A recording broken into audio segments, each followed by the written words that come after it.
stay away from the speakers to save your ears. So let's see. So I'm not in front of the presentation. Okay, does that work? Yes. Okay. So those always sound so serious, and I'm not sure that that really sounds like me when I hear those. So this is intended to be a little lighter than that sounded. So, but I do sound very esteemed, so thank you, Alex. I appreciate it. Good morning to all of you. My name is Aszure Gray, and the easiest way to remember the pronunciation I shared with, I think, Andy out in the hall is think of it as you're walking down the street. It helps people with remembering how to pronounce my first name. I married into a second color for my last name, Gray, so it was destiny.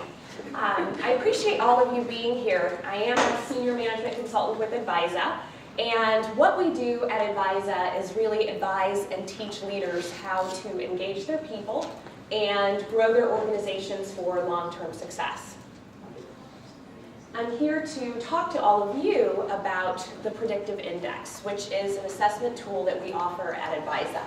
We do what we do through a combination of assessments and customized learning experiences along with strategic consulting, which is where I come in.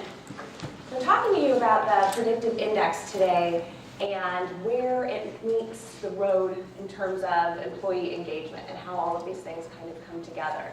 And it's really why all of us are here today, right? Think about engaging people to initiate change, hence employee engagement. So when we think about all of these things and people being engaged and initiating change, perfect example of that recently is the election, right? Whether or not you're over the moon excited and really happy with the outcome or absolutely mortified, keep to yourself. But the point is that either way, you probably have an opinion. You probably have a feeling regarding this. And it gives us a great example of what can happen when people are engaged, when people are passionate, and the type of change that can be initiated. That type of passion can also be present in the work that we get up and do every day. And we spend way too much time working to not be passionate about what we do. I will share a story with you. I have been at Advisa, you know from my introduction, for 10 years, actually. It was 10 years at the beginning of 2016, so I'm heading into my 11th year there now.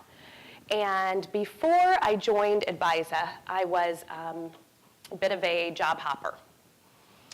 I had been in, and I was talking with someone about this earlier, just as conversation, I'd been in commercial real estate, I'd been in commercial furniture, I'd been in quite a few different types of sales, and I never really found anything that stuck, anything that really ignited me.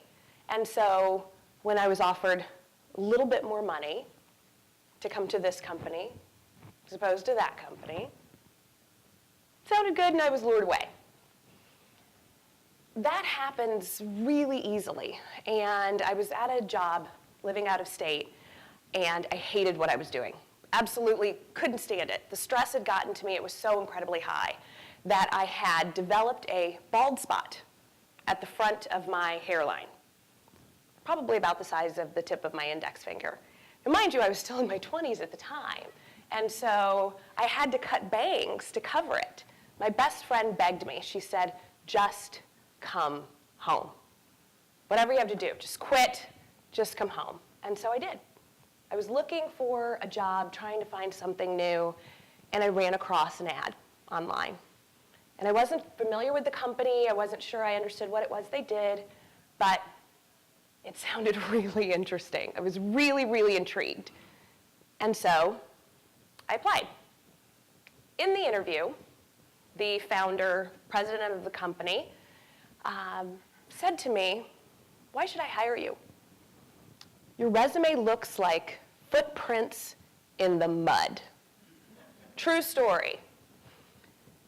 Wow, okay. Aren't they supposed to go a little bit better than this, I'm thinking? I'd never actually been put on the spot like that in an interview. And so I said to him, I haven't found anything I really liked. If I did, then I'd stay. Maybe even until I retired. Now, maybe that was schmoozing a little bit more than was true, but here I am. 10 years later. That was a Friday. I was offered the job on Monday. And I took it, and I love what I do. I'm really, really passionate about what I do, and I'm actually pretty good at it, which I hadn't really found before either. I've been promoted several times. I make several times what I did when I started there. That is what passion and engagement in your role can do for you. So how can you be engaged in what you're doing and really find that position if you're not already in it? And if you are in it and you're a leader there, how can you help ignite that passion in the people that report to you? Because they impact your performance and likely your pocketbook. That is what we're talking about today and where predictive index fits in. So this gives you what an engaged employee is, the definition of that. Well, we've talked now about what that kind of feels like. An engaged employee is really someone who is fully invested and committed to their work, and where that investment and engagement in their performance really then also translates into what you get out of them, that performance and also the paycheck, as opposed to vice versa, right? And where we think about this is this has become a really hot topic recently. But if it's such a no-brainer, why? Any ideas? There's been a lot of changes in the demographics lately. One is likely a lot of you that are in here in this room. I'm personally a Gen Xer, but the change and shift from baby boomers being the biggest generation in the workplace has now been overcome by millennials. And that change and shift in demographics has also created a huge change in terms of expectations, what we want and expect from our employer. We also have a huge change in terms of just how we do business. How we did business 10 years ago is very different, let alone 20 years ago. How people do work in terms of being working from home, commuting with our devices rather than actually showing up to a workplace, making life fit around people. And it's become extremely competitive. Not as much so for us as it also has for the organization. And that has made companies realize, I need to figure out, when I find a rock star, how do I keep them my rock star? How do I keep you here instead of being lured away and becoming the serial job hopper like I used to be? It costs them a huge amount of money to invest in each of you, to bring you in, train you through our processes, groom you, lure you, and then have you leave. But if I invest a little bit, just a tiny portion of that money, into engaging you, then I get better business results. It's better for my revenue and my bottom line. It's better for my customers and clients. The level of service that they get is so much better. You actually come to work. Even on days you might not be feeling great, you don't let one little sniffle, you know what, I can't come in today. Can't do that, sorry, can't make that happen. We instead have access to what we call discretionary effort, where you could kind of go either way. We push ourselves when we're really, truly engaged in a position. So, how do we do that? Helping companies to do that is why I have a job that I love. Helping organizations to reach all of you, not just as one big group, not looking at people as millennials, Gen Xers, but looking at each one of you individually and knowing, how do I connect with you? That is really where the power is. So, thinking about that, there's really a process to it. For one, it's what we call kind of turning the engagement dials. The very single most important thing is matching people to the right job. Is doing something that you want to come in or call in or dial in, right? Log in every day that you really love to do. Matching people to work. That's where predictive index comes in, really, with all of these things. But first and foremost, it's the right job. Then we take a look at the relationship someone has with their manager or their team. If you hate the people you work with, specifically your manager, it's not going to work. It's not going to happen. So therefore, if you are a leader, if you have direct reports in your organization, the relationship that your people have with you is everything. Then, of course, you've got to be intentional about the culture that you build at your organization, the brand of the company, and how you portray that. It's much more than a logo. And last but not least, balancing the policies and the procedures that you have with the company with the people. They have to click. And so you can't run a casual company for people who need structure or vice versa. So, what engages you? We're going to go through a quick little activity and take a look at that, and then we'll link that to your predictive index. All of you were given, I understand, the program. You bet. Second page in there, you've got a worksheet, what engages me. Everybody take a second to find that. Should be like page 2.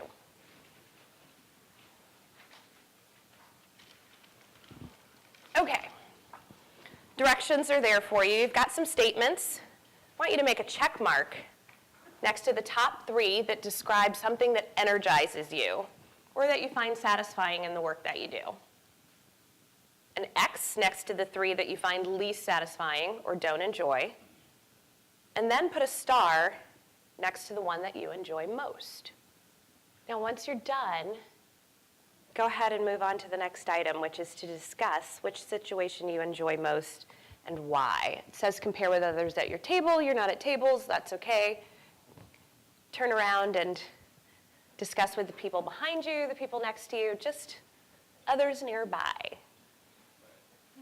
So now, I'm going to ask you what you chose. When you take a look and you compared, you had a little discussion now with the folks nearby. With regards to your answers, how many of you found that everyone had the exact same thing? Okay, so maybe the person next to you had something similar. Everybody in the room had the same answers? No. How did we know that up front? I did anyway. How did I know you guys wouldn't all choose the same thing? People are different. And so a lot of times we've gotten lumped in with others that, we'd like to hire some millennials and they'll like this, right? It's got a new ping pong table, some furniture, and there we go. No problem. There's actually a little bit more to it than that. And really, this little exercise is just to kind of get a look at and get each of you started on thinking about and realizing, what is it that I really, really enjoy and like about what I do? That is the key, really, to your own individual engagement when we think about matching people to work. The part of what you come in and do that gets you really, really energized. That's what I help organizations tap into with the predictive index. And that's what we're going to spend the rest of the time talking about and start to peel the onion on. Now, each of you were given a copy of your own individual predictive index, or at least you should have if you took it, prior to coming today. Okay. So, what is the predictive index? What does it measure? We're going to talk about that. We're going to start to kind of go through this a little bit and unpack it, okay? Now, there's 4 drives that the predictive index measures: dominance, extroversion, patience, and formality. Now, these 4 drives are present in all of us. To what degree and extent for you is what's reflected in those graphs there, which we'll talk about. Now, when you took the predictive index, you were asked to check words that you believe really describe you.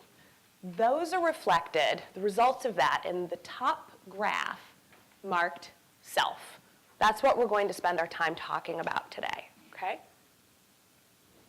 Now, predictive index is a stimulus response instrument. Just a little bit about how this works. So when you were asked to check those words, there were some words that you were immediately drawn to and said, oh, that's me. And you checked the box. Maybe some others that you said, I guess so. And you decided to check the box. And then there were others that you said, oh, how could anybody possibly check that? Next. Person next to you, that's who probably checked that box. Okay? There is no good or bad result when it comes to the predictive index. There simply is. And there's words that will draw you in or not. In the same way, bless you, stimulus response, okay? So just as in the real world where there's certain environments, certain situations that will be comfortable for you, not so much for others, vice versa. Some of you are thinking, wow, I probably would love to get up there and talk to everyone, and others are thinking, oh God, I'd rather die first, right, than do what she's doing right now. It's exactly the same kind of thing. So let's start to unpack this and take a little bit of a look through this and get familiar with each of these. A is dominance, the need to have an impact or exert influence on people or events. Then we've got B, extroversion, the need for social interaction or connection with other people. We've got C, patience, the drive for consistency and stability, so the need for familiarity. D, formality, the need for structure or correctness. Okay? So now, with your results, a little stagger there. How do we read this graph and start to understand individually what yours say about you? So if you take a look at that graph, the self pattern, the top graph as I mentioned, what this gives insight into for you is really, think of it kind of as how you're naturally hardwired. Left to your own devices, how do you tend to behave? And people behave in ways that meet their needs. So what the predictive index does is actually measure what those needs are for you, how much or how little of each of those 4 drives or motivating needs are present for each of you. And that's based on what you chose and what you told us, okay? So that information and data is then put into an algorithm that will provide results. The predictive index has been around actually since 1955. It's been validated over 500 times by a lot of different organizations and universities, including Harvard.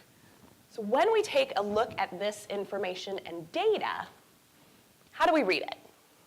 We've got a little triangle there. Each of you should have, if you've got a pen, which I think you should from, you were given one today. Draw a line directly up from that, which will give you, as you see here, which will give you an idea of what is high and what is low. Because anything to the right of that triangle that you see there, I guess I could use my pointer right here. Anything to the right of that is going to be considered high, and anything to the left of that is going to be considered low. So in this example we have here, we've got a high A, low B, low C, and low D. So high dominance, low extroversion, low patience, and low formality. So take a moment to locate these on your own predictive index graph and get familiar with what's high and what's low. And then we're going to later unpack what each of these measures. We find that? All right. So it's also not just about high or low, but also to what extent, to what degree is that factor or drive high or low for you. So the proximity to the midpoint or average has something to do with this as well, measured in what we call sigmas or standard deviations. So each of these little 5 tick marks that you'll see here equals 1 sigma or 1 standard deviation. So this kind of bell curve that you see here gives you an idea of where do most people fall. And so most of you, as you probably just based on the law of averages, right, are probably going to see that your PI or pattern is going to be about 2 sigmas wide total.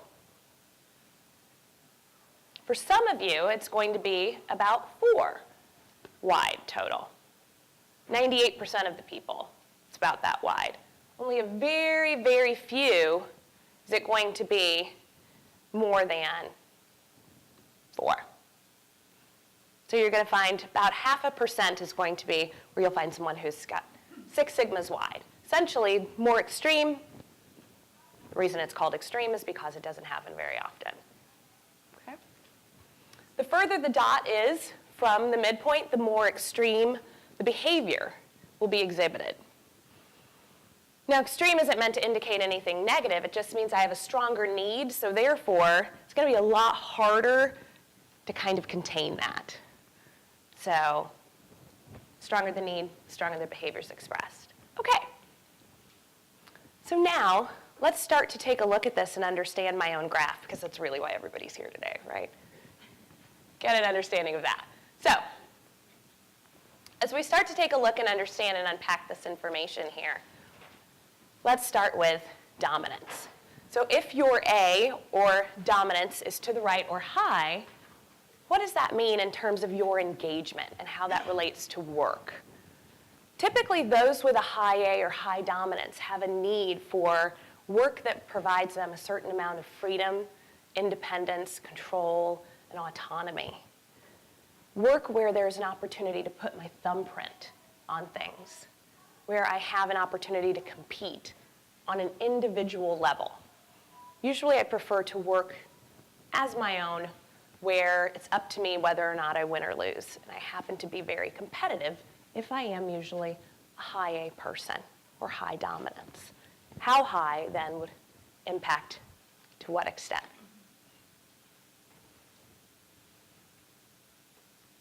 Conversely, if I am someone who has a low A or low dominance, and that A is to the left of the midpoint, then usually I'm going to be at my best and most engaged in a work environment that's going to provide me an opportunity to actually help and encourage others, where instead of contributing individually, I get to be part of a team, where the competition that takes place then is the team as opposed to competing as an individual, and usually an environment that is free of conflict.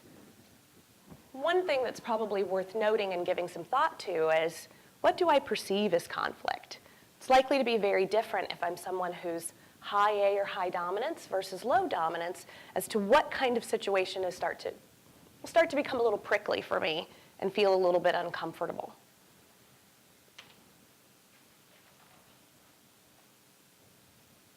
Then we take a look at B, or extroversion, the drive for social interaction, to connect with other people. I'm going to have a really strong need then for a role that gives me an opportunity to leverage relationships in order to accomplish my goals and objectives that are set for me in a work environment.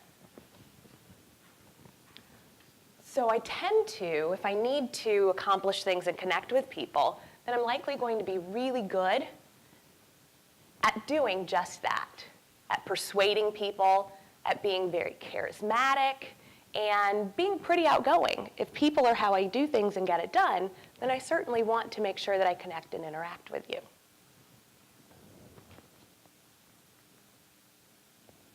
On the other side of that, if I'm a low B, low extroversion in terms of looking at my pattern, then I'm likely going to be most engaged in work that frees me from that. What feels instead to someone who's high B or high extroversion, like leveraging relationships, if I'm on the lower side, it tends to feel like office politics, schmoozing that I really shouldn't have to be bothered with. Instead, I prefer to connect with the work, and I like work and play to be pretty separate. I prefer to have an opportunity to kind of think things through before I have to talk with people about my ideas until I've really gotten it kind of figured out. And one find that things have been moved around, aren't the way where I left them, how they should be, what I'm used to, it's likely not an environment that I'm going to be confident in. And what we know is that confidence is the currency of productivity. When we look at this and think about high C, a work environment that is familiar, with people that are familiar with relationships that grow slowly over time. Patience is also a social drive. We just talked about extroversion, that's social as well. But where we have a difference here is you kind of think of extroversion, I explain it kind of as the Bic lighter. It quickly becomes a flame. Nice to meet you. When we think about patience instead, it's kind of like you've got to warm the oven and it has to preheat and it slowly gets warmer over time. So those relationships just need to take a little bit longer to develop, but are extremely strong and very loyal once they reach that point. Hence the reason a consistent work environment is really important. And one that's likely to value loyalty is one that this person's likely to really thrive in. Now on the lower side, pretty much got the exact opposite that's going to be true. There is a need for variety, for change of pace, for things to be different. Sometimes changing them just for the sake of change. Don't like cobwebs, don't like grass growing under my feet. And usually functioning with a very, depending on how much and how low the C is, a sense of urgency. I like it fast. I want it now, preferably yesterday. Moving with a very, very fast sense of urgency and really intense. So sometimes the job hopping that I referenced might be just because I've gotten bored. So it's got to be kept interesting.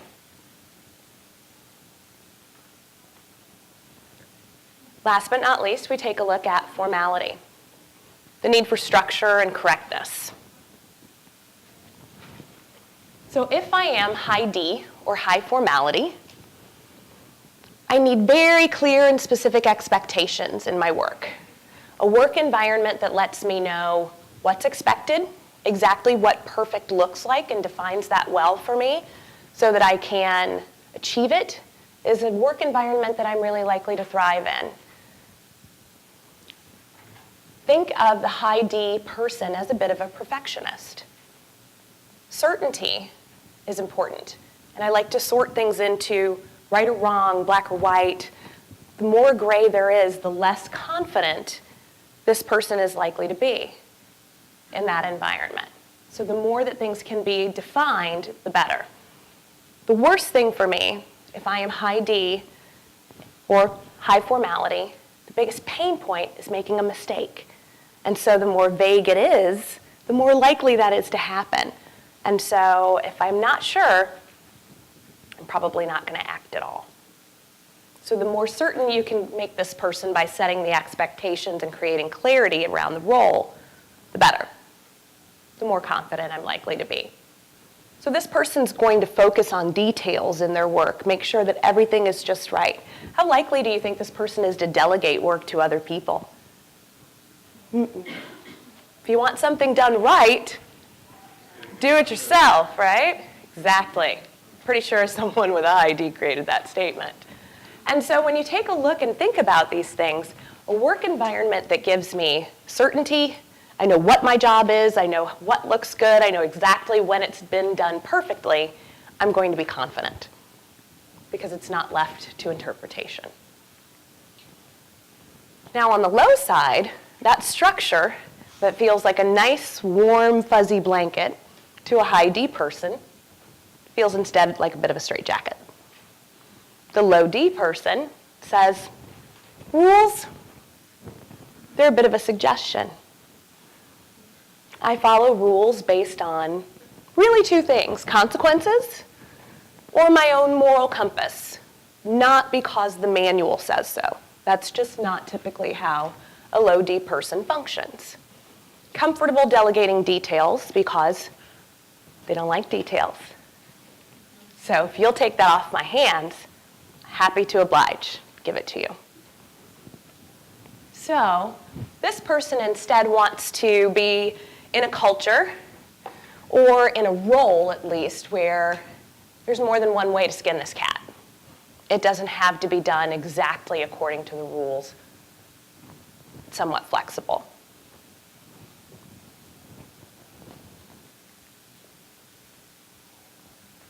So when we think about the predictive index and how this information can be extremely helpful to you, whether or not you're an individual contributor or you're someone who manages other people, understanding the individual and what is likely to motivate them, what's really likely to draw them out, engage them, they're thinking about a new position,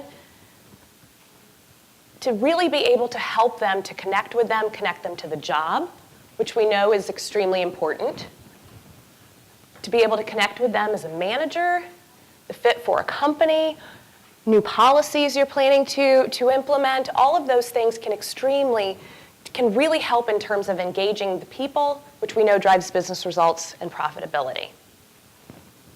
For yourself, no matter what you do in the organization, self-awareness is huge.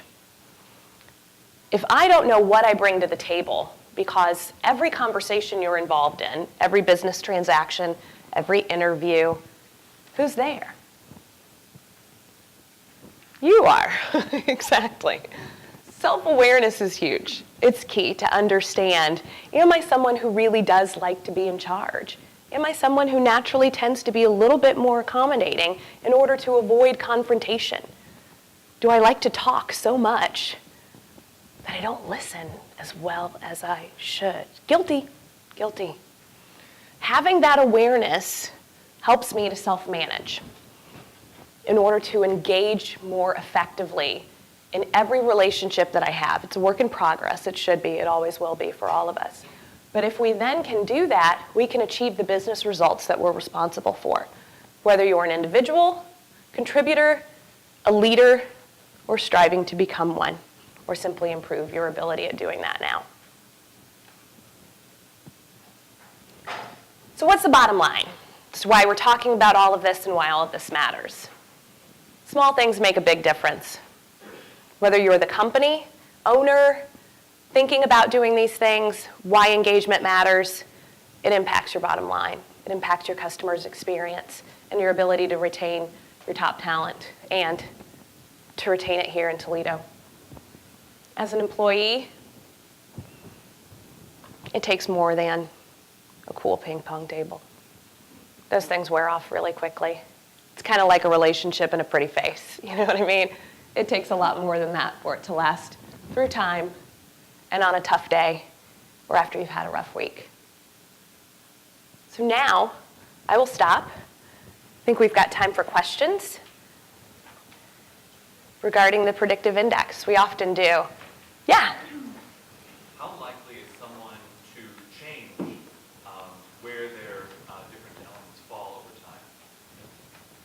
Happy to answer that. When you take a look, you've got 3 graphs that are there. You've got the self concept, and synthesis.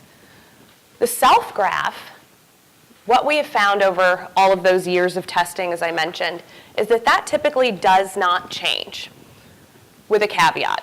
So let me mention that when someone takes the predictive index and then they don't take it again, or they're not given feedback, such as this type of a session, and then say, you know what, I don't think I really agree with this. I don't want to be low or high, whatever. I'm going to take it again tomorrow. Look, all of a sudden now my results are different, right? Other than that, what we found is that the information in the self graph, how you're naturally hardwired, remains consistent over time. The one that does change is that second graph, which we didn't really talk about and go into, which is marked self-concept. What that measures is actually the first one you were asked to take. Check words that you believe describe how you're expected to act by others. What it measures is really the adaptations or adjustments you're making for your environment right now, based on how you perceive your workplace, your boss, what they want from you. Of course, your environment changes, right? So 5 years from now, it may be completely different. So when we take a look at that, it gives us kind of a rear view mirror look into the last 90 to 120 days leading up to the date that you took this. So that does, of course, change, and that is very fluid. The other, pretty constant. You're welcome. Yeah? So that was helpful. What is the synthesis synthesis is an average of the two. So theoretically speaking, right now, how you would appear or come across to those around you based on who you naturally are, and then the adjustments you're trying to make, or kind of the coat you put on, and how you appear dressed or perceived to those around you. Yeah? I have a question. You said to be concerned if you went 6 boxes.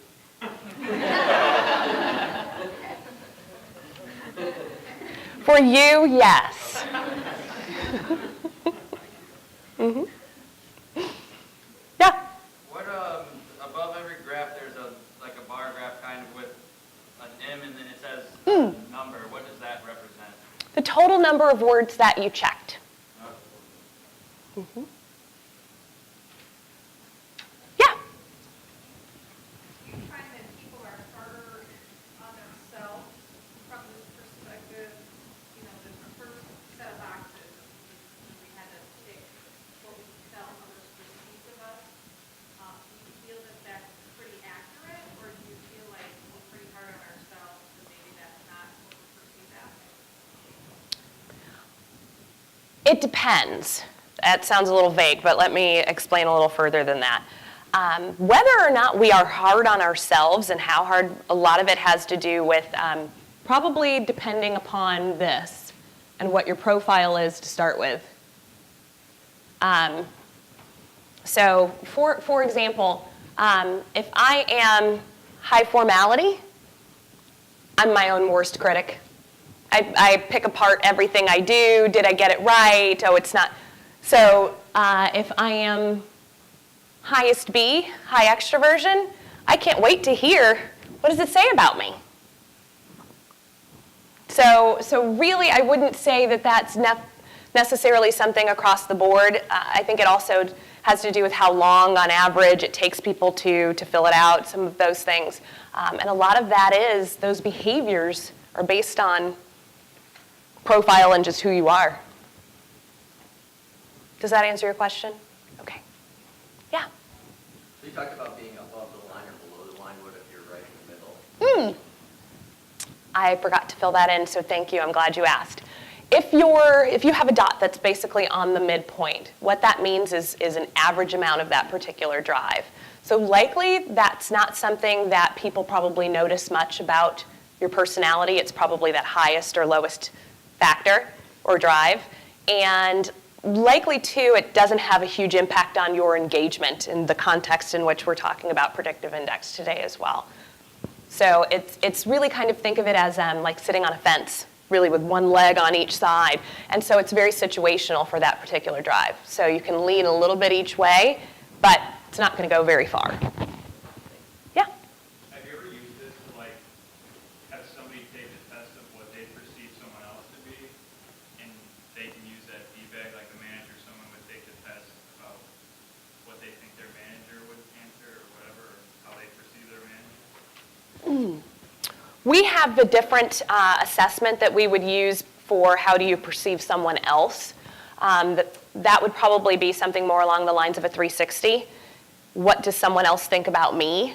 We do have assessments to measure that kind of thing, just not this one in particular. Yeah? There is an E on the synthesis graph. What's that? That gives insight into judgment. So if we're thinking in terms of, does someone tend to be more subjective or more objective in their decision making? So if it's to the left of the midpoint, then what we know is that someone tends to be a little bit more subjective. How much so depends on where it's located. And if it's to the right, someone tends to be more objective. Depends on where and then to what extent. So what we have, and part of the, I'll go ahead and mention this as well, the predictive index gives a lot more robust information and data than we were able to kind of go through today, but it does provide insight into how people tend to communicate. How does someone tend to make decisions? Judgment being a small piece of that.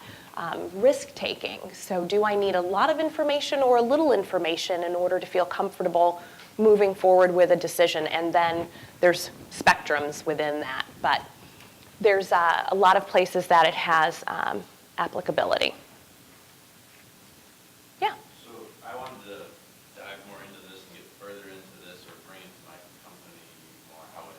you would absolutely want to contact me.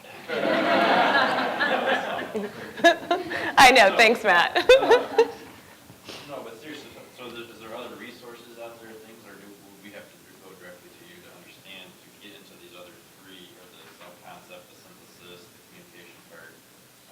Would we just contact you? Absolutely. Those are conversations I would be willing to set up a call if someone wants to. Likely the best way would be to go ahead and contact me, a go-to meeting. If you wanted to set up kind of a one-on-one readback is really what we call those. And so that could be maybe a 30-minute conversation to really kind of dig into this a little bit further, because I think one of the things I'll go ahead and mention, Andy and I had a conversation a little bit earlier asking, are all of these, always such great, wonderful, everybody's a great person?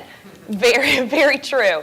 The narrative that's created by the computer, actually, the computer-generated narrative is always going to give you a partly sunny forecast, right? And of course, everyone is a wonderful person. But what it doesn't provide you is, what are the challenges, basically? And I usually pick on myself when I talk about this, and I kind of mentioned that I have a tendency as a person who loves to talk, loves to connect and engage with people. How does that serve me well? The job that I have, and how does that create a challenge for me? Because there's situations and circumstances where it doesn't always serve me well. And so really kind of thinking about that at a deeper level in terms of your engagement, in terms of positions you have interest in. If I'm really looking to become a leader, or I'm already there and I'm running into certain roadblocks, how much of that is me? And that's really where starting to kind of dig into that is where my company helps other companies. Yeah? So for some of us, this is probably new information. For some of it, it may not be so new. But if we want to use this in some way to, ask for promotion or ask for an assignment on a project, or I guess this is maybe a question to use for the rest of the group. But do you have any recommendations of how we might start a conversation using this information? Yeah, absolutely. Probably the connection circle. And this is really, something you can really give some thought to in terms of whether you start with this from the self-awareness perspective or from the outside with the achieving business results perspective, right? So if I'm talking to Mr. or Ms. Manager, right, or company owner, and I'm talking to them about some goals that I have, and I'd really like to, where do I see myself 5 years from now?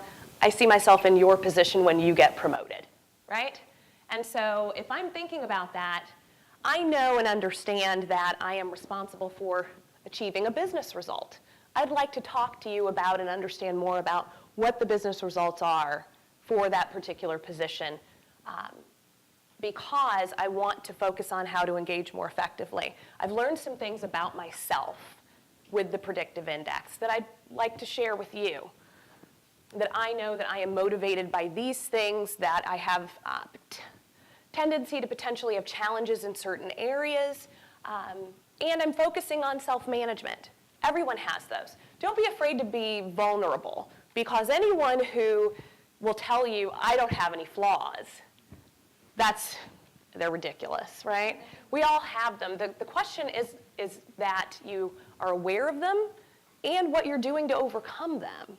That I'm fully aware that I have a tendency to do this, this, and this, and here's how I'm managing them. Here's where I'm looking to be better at that. I'll take the high A for example. High A, highest A people have a tendency to be, or can be, and I'm a high A person so I can pick on this too, can be a little bit overbearing sometimes. I want control. I want to run the show. I don't really want anyone else ever to make the decision or have the authority. That's the downside. The upside is when things need to get done, this person's likely to step in and say, okay, let's get it done. Here's what I need to do. Boom, boom, boom. So if you can see the positive and the negative to something and understand that, then you ask yourself, do I tend to do that? So I can see, Mr. or Ms. Business Owner, that there's times this has been holding me back because I have done this, this, and this. But I'm really, really looking forward to how I can further leverage my desire to take control of the situation, because I think I can turn that into getting the business results for that job, for that position as a leader, if I can simply engage more effectively in these particular circumstances. Because now I know what I need to self-manage. Does that make sense? Does that answer your question? It does. When we had a conversation months ago, you said that, this is obviously great for business relationships, but personal relationships too. I don't know if you wanted to elaborate on that at all, but I thought it was one of those right in front of your face, obvious sort of things that, like, oh yeah. I have a tendency to do that in my personal relationships too. My husband would probably say so. I'm a high A person, my husband is a low A. So we kind of fit together like peas and carrots in that sense. And what I have noticed, this is completely unscientific, but most of the folks at my company are married and have found that their spouses or significant others are almost complete opposites. I wouldn't say I know that's true for everyone or anything like that, but there's definitely a hand-in-glove kind of fit there. So. What if that's not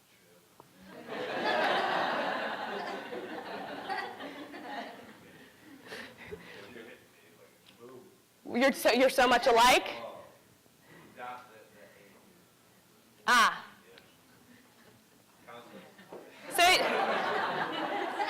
So you both love a good, strong debate. Yeah. I gotcha. Well, it's probably, it's probably heated and happy afterwards. I'll go with that. Yeah. So I'm thinking the Myers-Briggs type indicator is really interesting with the outcomes. Like there's some signs of what careers may be good for you based on your personality profile. Is there some like further information like that you can help assess what you may be good at based on your outcomes?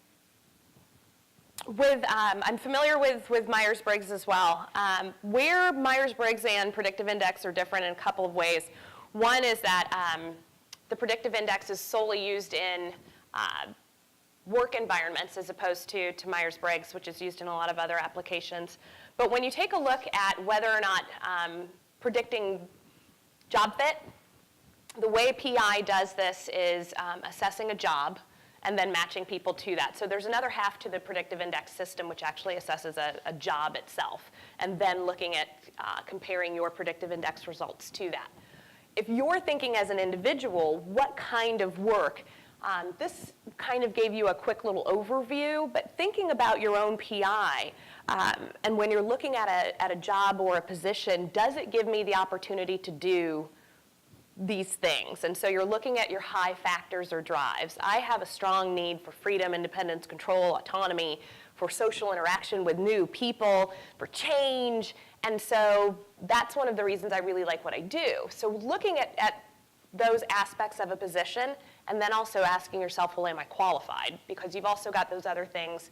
We think head, heart, and briefcase. And so this is really the piece that fits your head in terms of these behaviors, needs. You've got cognitive abilities, those things. And then you've also got the aspect of what goes in your briefcase. Do I have the skills?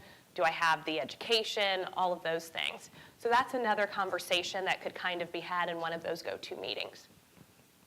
If you needed something a little more. Anybody else? Yeah.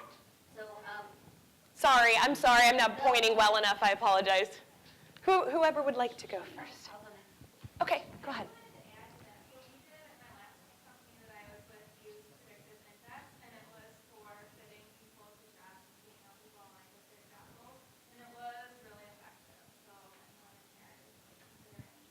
Thanks for the plug, wow. so this is a little off topic from the predictive index, but earlier you were talking about your story and how you went from job to job and never really found that good fit of what you're passionate about. So I guess a lot of us in the room are young careers, so some of us may like what we do. We may not wake up every day and are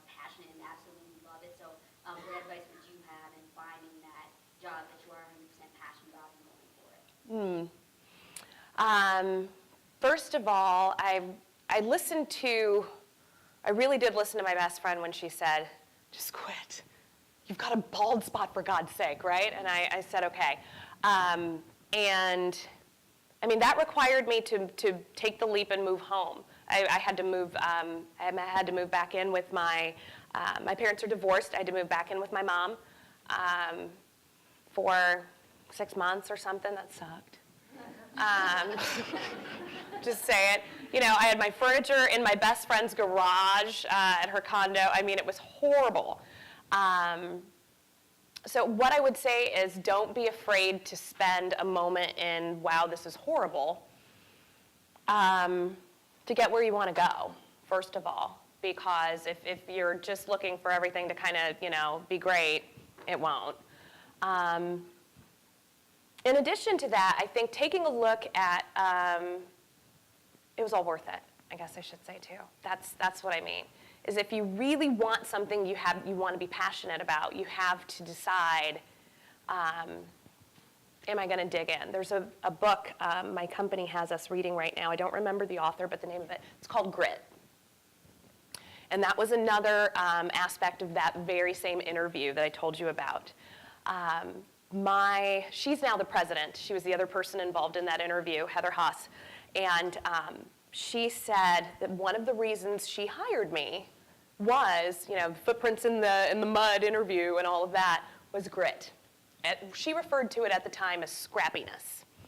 And so there is an ability to kind of see, is this something you really want? Do you really want to do this? Yeah. And so I would challenge you to think about where you're at right now, or that person to think about it, and decide, what do I really want and why? And if you can define that and really look at it and see, and does it give me kind of what I need, go for it. Yeah. I just want to add to that, because I have been in healthcare for 14 years, and I've had different positions. And I was presented with an opportunity about 2 years ago, and it was in a service line that I've been in healthcare, but I was unfamiliar with. But I wanted the challenge, and I knew what my passion was, and it was more about thinking of how can I apply my passion and my talents to this service line, even though it was something that because I don't think there's a perfect fit up there, right? You're not going to sit there one day, the perfect job or the perfect thing is going to come along. I think you have to look at the different opportunities and find how you apply your passion and how you can engage in that opportunity to make it fit. You know what I mean? Because if I was sitting there, I would have never applied for this position. But it was a leader who came to me to say, you have what we need, and I had to challenge myself to go, can I bring that to the table? So that's just my advice, you know, for finding or helping with career paths. Yeah. If you want to set up a call, we certainly can. Caveat, I have a lot of folks in the room that work with me. That wasn't me. I'll say just in general. Just the young people in general. I love my job. Okay. She loves her job. Okay. Are we done? Any more questions? Okay. Absolute pleasure. Thank you.